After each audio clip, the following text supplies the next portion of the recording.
I once worked as a volunteer in a nursing home in a typical Russian outback. I already had experience, so they sent me to a department where there were completely insane old people who mostly did not understand who they were, how to go to the toilet, how to hold a spoon, etc. Some could no longer even speak, while others, they were talking some completely incoherent nonsense. But among them, there was one man who stood out very much from all the others. He looked completely healthy and sane. His gaze, however, was always lost, as if frozen, and his whole face seemed to express slight horror and sadness. There was only one oddity: sleepwalking. Once, during the night shift, I saw him sitting for a long time, and completely motionless on his couch, with his eyes wide open, and looking somewhere at one point. He spoke very little, and there was practically no one for him to talk to here. Well, I wondered what was wrong with him. I began to greet him, offer help, and bring him all sorts of goodies. In general, I tried to attract his attention and start talking, and after some time, I finally managed to talk to him about the books he was reading. Surprisingly, he spoke quite coherently. I didn't see any strange things at all, so his presence in this particular place became increasingly a mystery.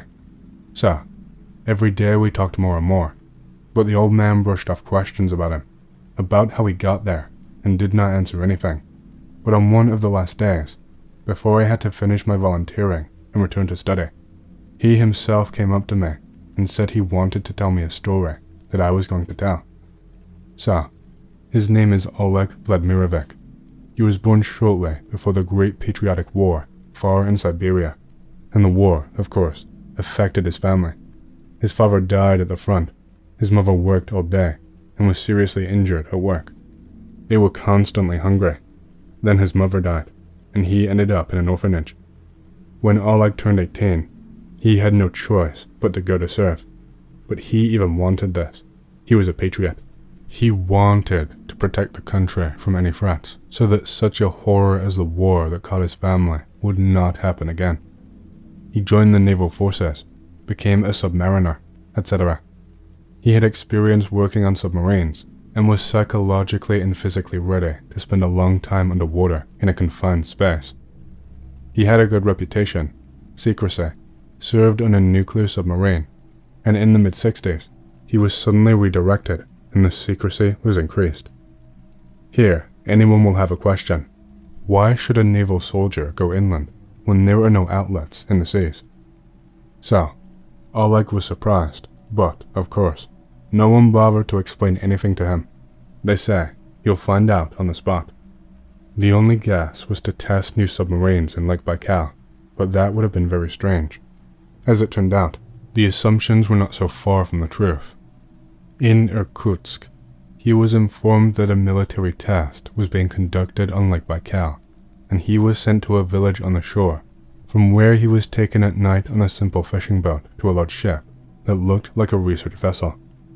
He could not say at what point on Lake Baikal it was located.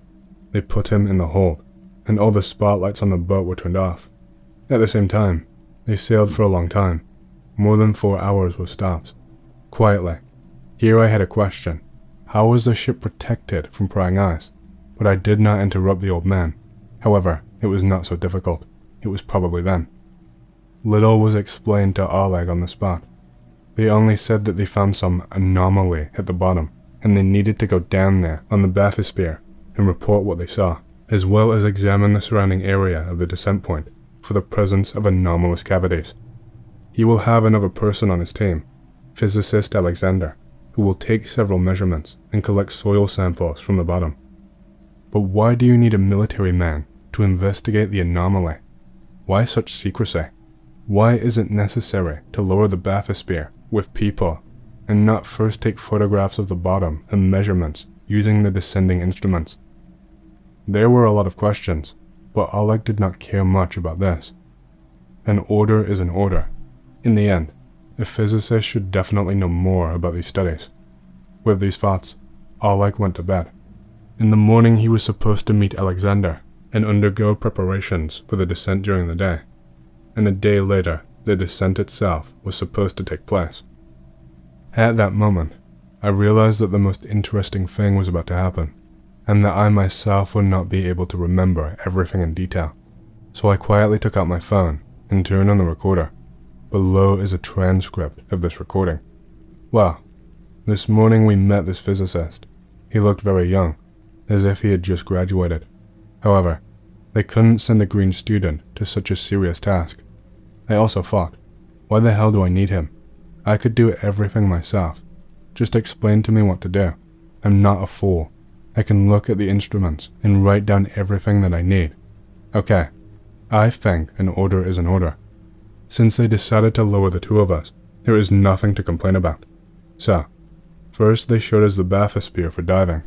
It's just a tin can on cables with oxygen cylinders, instruments, and a telephone for communication with the surface. I'm familiar with these. I even underwent special training in the Soviet Union and had plans for deep-sea diving, but my friend saw this for the first time. But, let's briefly, and they gave a briefing on the matter, then a test dive. I then noticed that he was a little nervous in the cramped bathysphere. Again I thought, why the hell is he like that? If he starts to panic, I'll have to keep an eye on him. Or maybe that's why I'm needed here. Okay, that's how it was. It was approaching the evening, and we were told that the descent would not be in the morning, but at night, and there wasn't much time left for sleep. So we were sent to dinner and then to bed. At dinner, I was able to talk freely with Sonya a bit. Here a very strange circumstance became clear. He himself had no idea what we were supposed to explore there. He was simply told what measurements to take, but he did not know why. I did not interrogate him. Maybe he shouldn't talk about it, but I'm not supposed to know. But I had doubts, a bad trait for a soldier. I didn't get much sleep then. My thoughts were all tormented. All of this is too strange, unusual. Why go down at night? What could be useful and interesting there? Why the military and secrecy at all? The only thing I could answer myself then was, there is an order, you carry it out, and in the end, everything you need to know, you will find out already there. Here Oleg sighed heavily and asked me to bring him some water. It was clear that it was becoming difficult for him to talk, but he continued. And here we are, sitting with Sonya in a cramped bathysphere. We are informed that we are ready to descend. There is nothing in the windows. The light of powerful flashlights is scattered somewhere in the darkness, and only instruments and periodic messages on the phone indicate movement. I am watching the dive, all in okay. Only now my partner is sitting, swaying from side to side from excitement. A lot of time passes like this. It all starts at a depth of 900 meters. Sonya suddenly stops spinning. I see he's clutching the seat. He looks at me and quietly asks me, "Did you hear it?" But I did not hear anything on the phone quietly. We are surrounded by tons of water. There is simply no place for sound to come from. I said no. What did you hear? He answered tensely, "Nothing. Forget it." We dive further. I notice that he periodically jerks his head and then listens. After a while he says, "There is something wrong with the phone. Can you hear this dull voice?" It seems they forgot to turn it off, but for the life of me I can't hear it. I lean my ear against the speaker. Nothing. I think the man was worried. I needed to calm him down. And then a message by phone, about 50 meters to the bottom. Then control is completely on you. Let me know when you see something.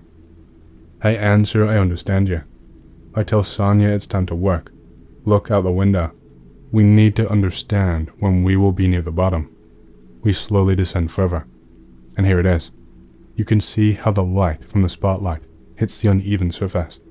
We continue to move. Here my partner says very chokedly, "Look." I turn to his porthole and see about 20 meters away a cave with a perfectly round entrance. And what's even stranger is a light iridescent red glow coming from it. It looks creepy. I myself feel some kind of unpleasant anxiety, and the next moment it intensifies tenfold. Not far from the cave lies a body, a human body. I'll explain. Lake Baikal is unusual. Firstly, there are small crustaceans in it that feed on all kinds of carrion. They are capable of gnawing a person's body completely in a couple of days. Secondly, the water here contains practically no impurities, so the bones can dissolve in 1 to 2 weeks. Therefore, after a while, the corpse of a person who drowned here will not only not be identified, but will not be found at all. And here he is, lying quietly. When I saw this, I froze for a while, and my partner looked at him with a stony face. Having come to my senses, I began to report what I saw, but I did not have time. Sonia sharply shouted, "Fuck no." I turned around. Oleg stopped, raised his glass with a trembling hand, and took a sip. This dead man, he was walking towards us. He was literally walking. Slowly, very unnaturally, he was moving from foot to foot. His face, there were no eyes, but there was a strange, distorted smile. This horror, I just didn't know what to do. My head seemed ready to explode. I couldn't think. Sonia began to quietly and quickly repeat, "We are rising, rising, rising." I jerked to the phone, shouted that it was emergency, we're starting to rise. I pulled the ballast release valve, turned, and I don't know how to describe it. I have never experienced such fear and horror in my life. Although I have gone through a lot, Sonia, his face is right in front of mine. He looks absolutely motionless and smiles. He had this distorted, strange smile on his face. There was a terrible ringing in my ears, mixed with some kind of screams. I passed out. Then I woke up. First, I heard a strong interference from the speaker, and someone's whisper through this interference.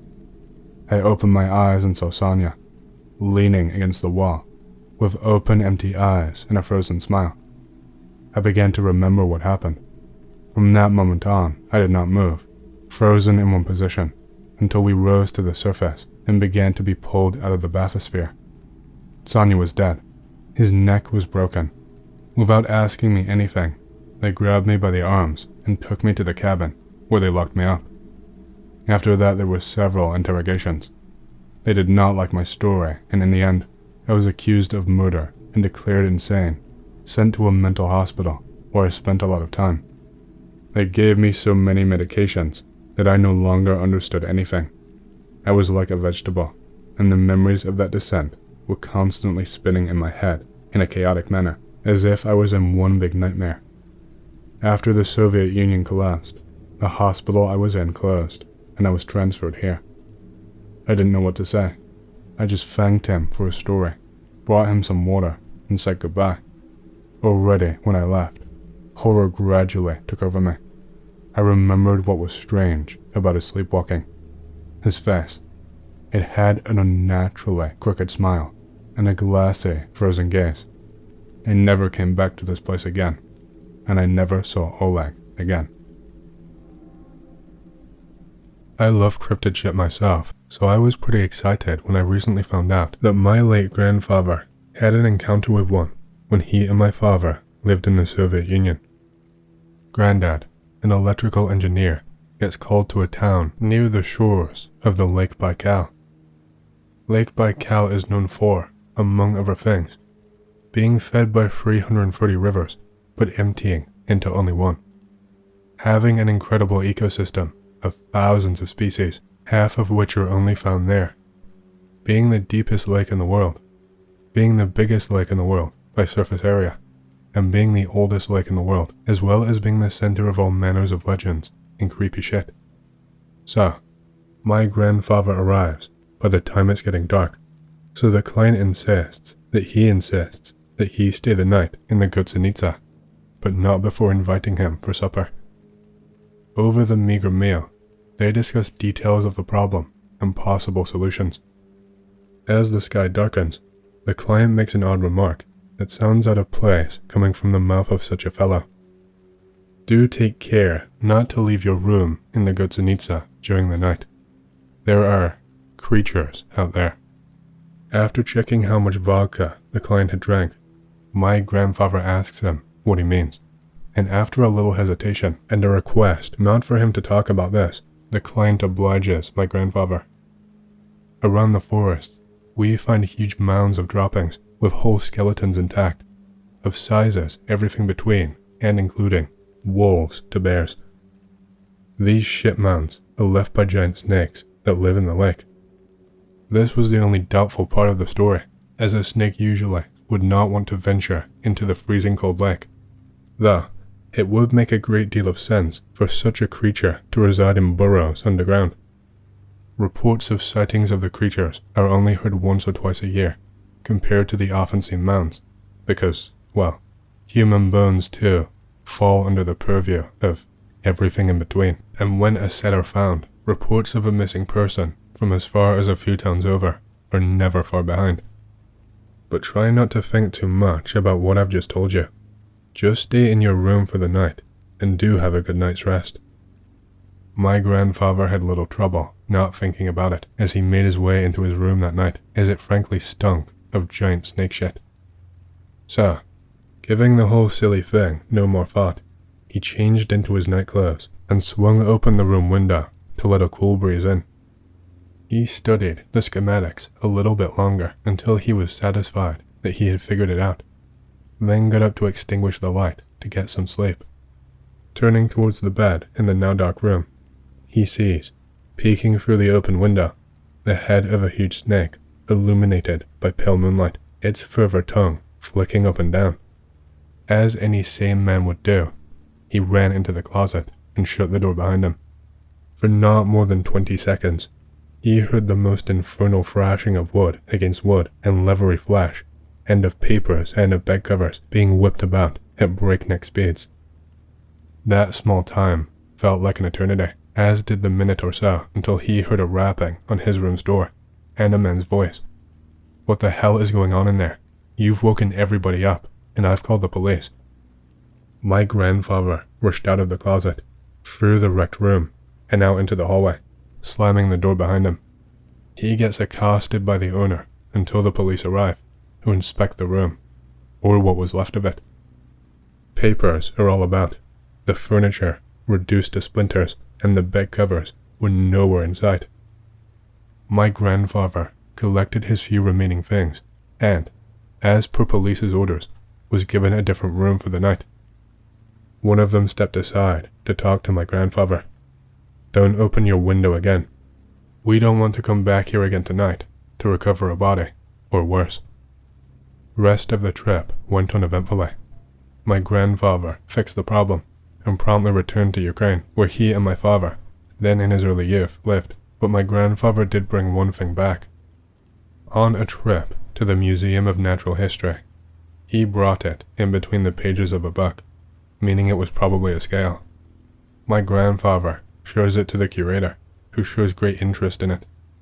My grandfather relates the story of how he got it as the curator inspects excitedly. The curator asks if he can hang on to it to conduct some research, and ensures my grandfather that he will show him his findings. My grandfather accepts and parts with the thing, but the curator never did get back to him. But my grandfather did get back to the curator, after having some difficulty finding him. The curator responded almost angrily to being questioned about the item and his research on it. "That thing you brought me was a hoax and nothing more. I've decided I want nothing to do with the damn fake, and I suggest you decide the same." And that concludes the story. Now, the strangest thing about the story, at least to me, is that before hearing it, I had heard all sorts of strange goings-on in and around Lake Baikal, but never of anything like this. The only thing relatively close was a single isolated mention of a possibility of a Nessie-style plesiosaur-type thing entering the ecosystem through one of the 330 rivers feeding the lake, since one of those things could possibly be mistaken as a giant snake. But there's just about nothing else. Quite the peculiar affair, isn't it? What's hiding, or being hidden, at the Lake Baikal? Supax. I was debating if I should post the story, but after a few weeks of nothing happening, I decided to say screw it and post it. So first, some context. I work as a ranger in the Barganinsky State Natural Reservoir near the Lake Baikal, Over the past years, I've come to find out that Lake Baikal is a very messed up place. So here is a few of my experiences. I'll start off with a few oddities. Aside from the usual ice rings, Baikal's in, vehicles, animals, people stuck in the ice, there are oddities like unknown ships appearing on foggy days. I remember spotting a few unidentified ships in my time, and I've heard stories of really old looking ships appearing in the fog. Another creepy thing that happens is dead animals washing up. Now, that's nothing out of the ordinary, but some of the animals wash up completely hollow. Anything from fish to birds to even seals. Speaking of washed up animals, sometimes people stumble across the corpse of a golem yanka. Pick is what the fish looks like, so you can't blame people for being scared shitless when they see one. So, on to the interesting, Greentext worthy stuff. Be me. Be around 9 or 10. Me and friends go hang out. It's the winter. During the winter, Lake Baikal freezes up completely, so me and my friends are walking on the ice. We are hanging out, and one of my friends calls us to him. He's crouched and is staring at the ice. He points and tells us to look. 2 prints are pushing against the ice. They looked like suckers, but with fingers. They start moving, so we follow. We keep following until we hear a crack. Mostly, Baikal is pretty safe to walk on, but it's better to be safe than sorry, so we stop. The prints keep going. Then the ice cracks open. 2 massive limbs come out of the ice. They suck onto the ice, and a creature rises up from the water. This thing looked like a cross between a lobster and a mosquito. Thing only walked on 2 legs. It was like 3 or 4 meters tall. As soon as we see it, we run like hell. Slip on the ice like a moron. Friends abandon me. Thanks. Think I'm dead. Thing just walks by and keeps on going. I come back home, bawling my eyes out. Try to explain, but I can't.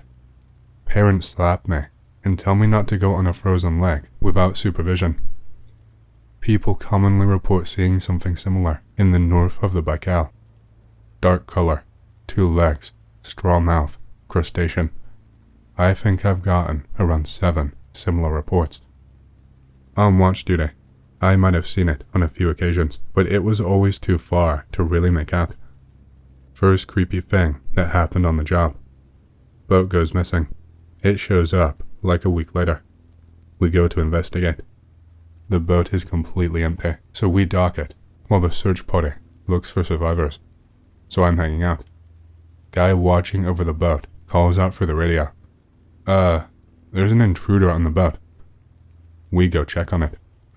There's a dude with a hat just hanging out on the boat. Guy is really weird though. It's like he isn't even fully solid. Coworker tries to get near the guy. This dude splits apart into a few pieces, and they all jump into the water. Big what the hell moment. In the past 20 years, there have been these 2 strange cases. In 2001 and 2013, bodies were found washed up with very strange markings. Their blood vessels were very dark. Their eyes were grayed out, and their muscles were very tensed up. In the first case, forensics came back telling us it was just drowning and exposure. Second time we struggled to even contact them. Eventually, they came back with the same result. Drowning and exposure. Thing is though, these people were incredibly experienced in their field. Another thing was that the second guy was reported missing 2 weeks before we found him, yet his body was in prime condition. So about 2 months ago, we got a report of a washed up body. We came to check on him. It was an old person who hit his head somehow and drowned. His skin was pale and his vessels stood out. I could tell he did not die like the other 2, but the look of him reminded me of them too. Just to preface, he did not die the same way as those 2. Clear differences were signs of decomposition, his body being relaxed and his eyes having color. I brought up the similarity to my coworker. He didn't know about it, so I promised to tell him later. We met up at a local cafe afterwards. We were talking about the cases. Then we got interrupted by this old dude. We call him Starrick. For the longest time, I assumed he was just some schizo. Dude is very dirty, mutters to himself, has no friends or family, spends most of his time on the shore taking notes. He's not violent, but most people consider him a nuisance, so he intervenes and instantly asks if their eyes were grey. I tell him yes. Starrick jumps in excitement. This gets awkward, so we get ready to leave. Starrick chases after us and asks us if they were decomposing. Now I'm intrigued, so I give him the benefit of the doubt and tell him to go off. Starrick then starts to lay it out. I'll relay his words in bullet points. The thing that is responsible for those two deaths is called a crawling jellyfish. It can filter oxygen, both from air and water. Its tentacles produce an adhesive which lets it crawl on land. It also produces an insanely strong poison.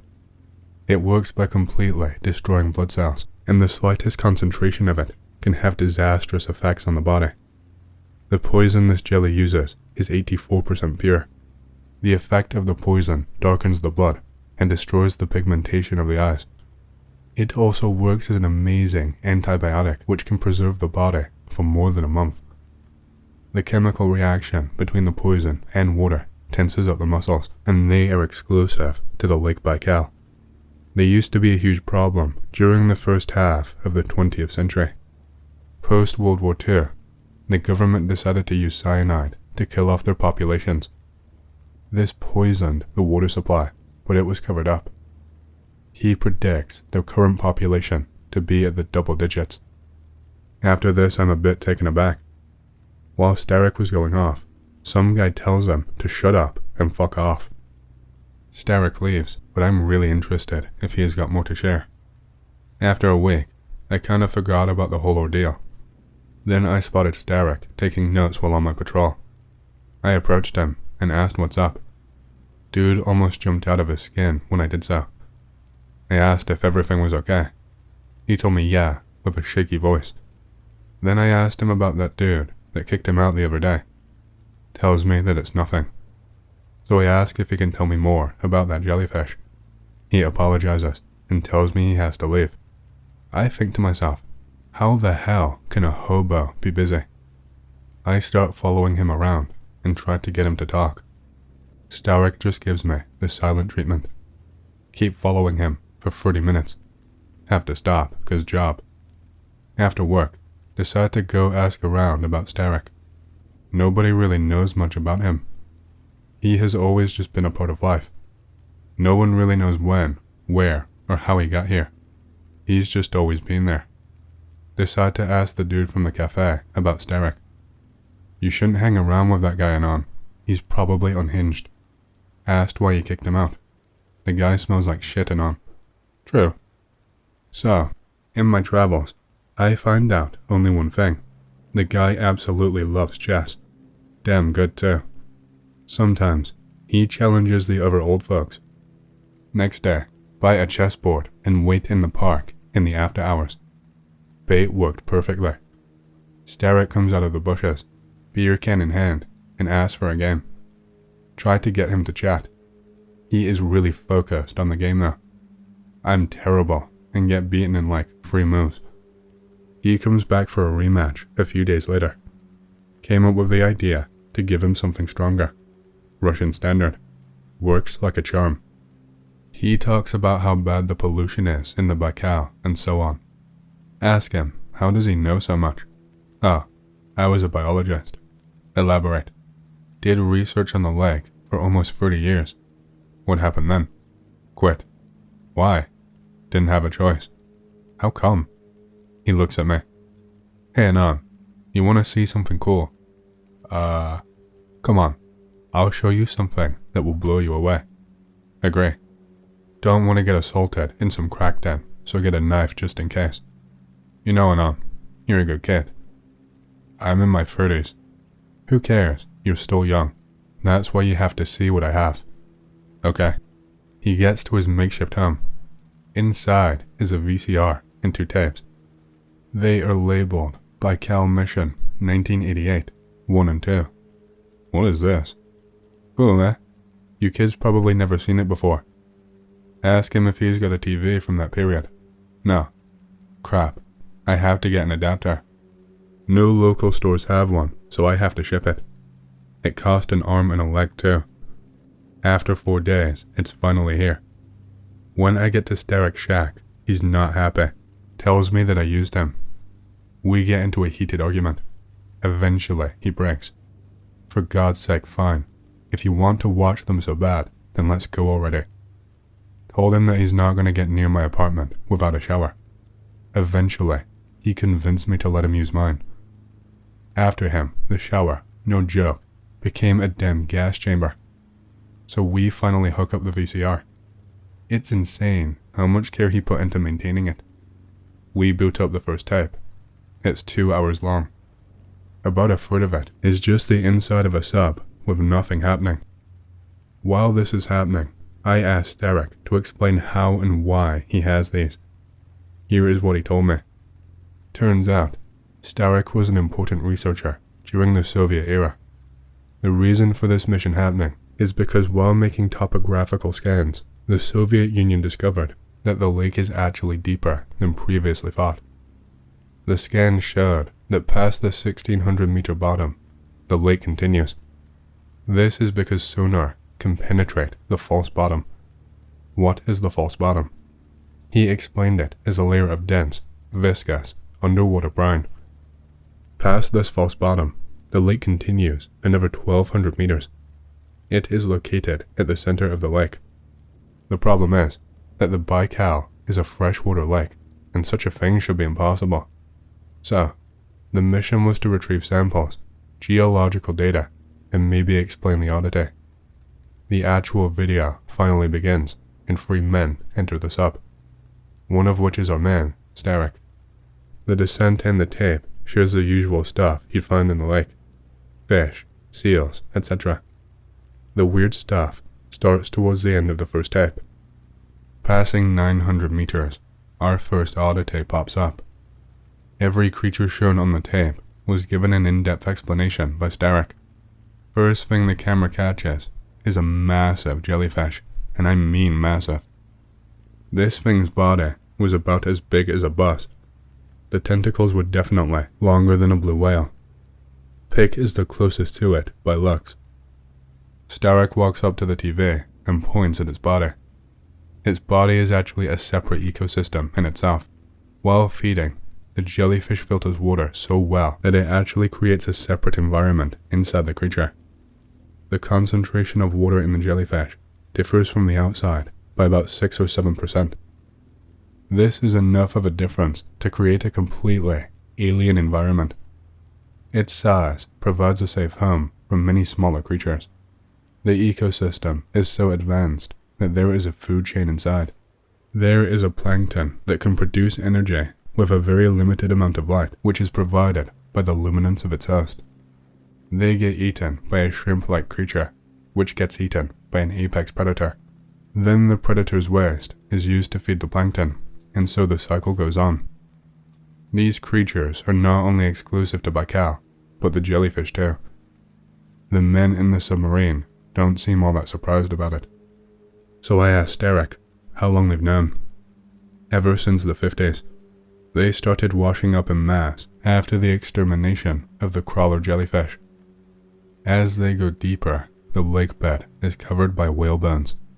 The thing is, Baikal is not home to any known whale species. One of the whale skeletons begins to move. Holy shit, it's the ghost fish. I remember the few reports of a massive see-through fish swimming near the ice. Here is how Starek explained it. It turns out that the bones are reanimated by a single-celled organism. This organism begins to build a colony by mooching off the minerals in these whale bones. Eventually, they construct a membrane around the skeleton which vaguely resembles a whale. The inside of this colony is filled with an acidic, sugary solution which keeps the entire organism buoyant. It then travels in the lake, its new source of food being microorganisms that it digests using the solution. though after a long time, the solution will damage the whalebones to the point where they cannot support the construct. The organism most likely dies here because at this stage, it can't filter water without moving. As I descend deeper, weird things keep appearing. Crabs with legs the length of cars, a giant centipede-like creature, huge eels, tentacled creatures that connected in rings, what I think might have been trilobites, and much more that I could not make out. Once they go down past 1600 meters, life becomes more scarce. Eventually, they reach the false bottom. It is a massive brine pool. There is zero life around it. 1 or 2 dead fish surface from the brine periodically. Starek said that they took samples of the water above the brine. Said that the only life there were a few species of extremophile bacteria, but even they were struggling to survive. Okay, this is the part I was debating to post. Looking at what happens next messed with my mind so hard I had to move away. So here is a content warning. I don't know if there really needs to be one, but here it is. Read at your own risk. They penetrate into the brine layer. At this point, Starek stops the tape and tells me to stop watching. I ask why, but he ignores me and goes to take the tape away. I try to stop him, but he takes the tape and only that tape and runs off. For a week, I ask him to let me finish it. He constantly shoots me down. My curiosity got the better of me. I knew that Starek was not a vigilant guy, so when he went for one of his regular walks around the shore, I went to his shack and took the tape. So, last warning, proceed at your own risk. They descend 300 meters below the brine. Their sonar picks up something massive. They approximated it to be almost 2 kilometers in length. Then it comes on screen. This fucking serpent. Serpent is not even a good way to describe its shape. It just being there messed with the sonar, the cameras and the crew. The entire crew spent like 10 minutes just screaming and raving.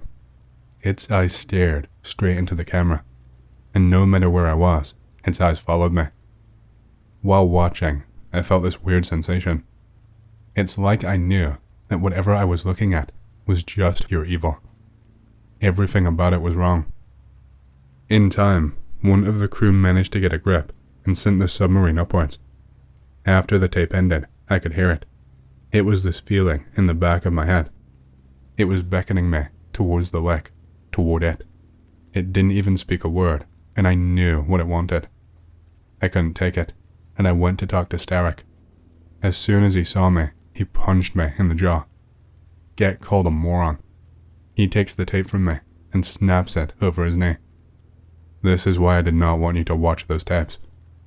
I begged him to tell me what's going on. After he calmed down, he sat down, and he asked me a question. Here's what he told me. Back in the Cold War, the Soviets were planning to use Lake Baikal for propaganda purposes, but their scientists could never figure out why exactly this kind of diversity was exclusive to the lake, and it's not like the Americans had something to hide.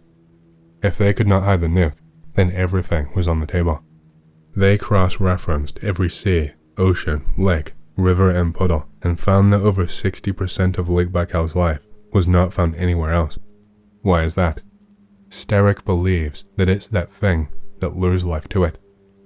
For whatever reason, it attracts life to itself. Though the better question is, why is that thing there in the first place? He says because it's supposed to be a prison. Think about it. Why has the Baikal not changed in over 25 million years? Why is there a kilometer-deep layer of brine in a freshwater lake? Whether it's aliens, gods, or some natural phenomenon, that brine is keeping it in and everything else out. After the mission went bust, Starek decided to quit and stole the only existing footage of that mission.